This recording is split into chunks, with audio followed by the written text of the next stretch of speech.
được có mặt trong một cái không gian rất tuyệt vời, rất là ý nghĩa. Xin chào anh Hùng nha. Xin cho vui một ca khúc như chị Hương vừa giới thiệu, còn có 3 ngày.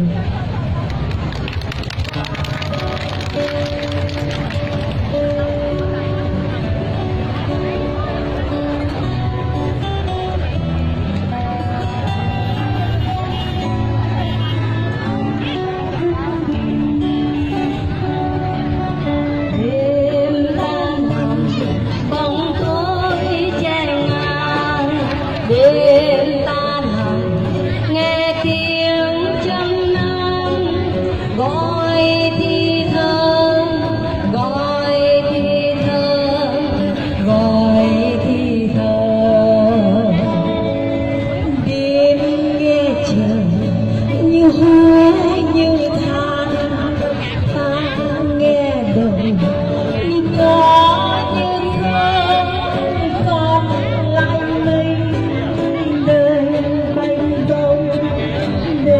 buồn tay.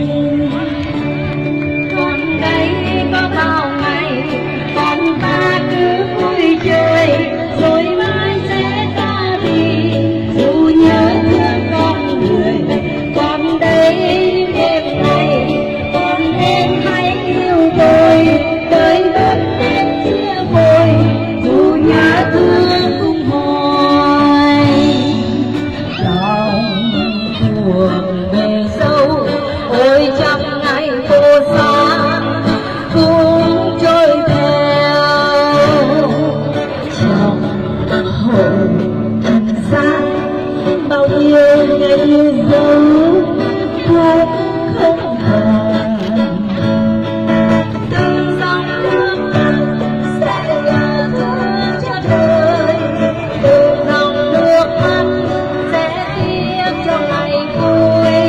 Người người yêu nhau, ta mất nhau trong đời, một ngày năm mới kết thúc sớm mai.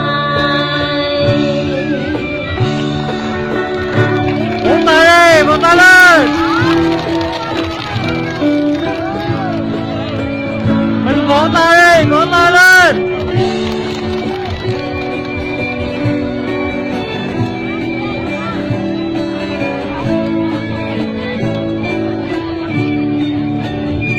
tay!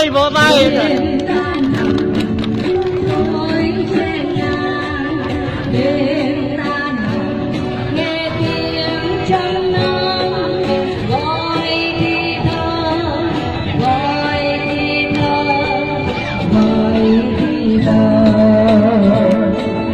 Đêm nghe trời như hôn như than, ta nghe đời như có như không, còn lại mình đời buồn tay.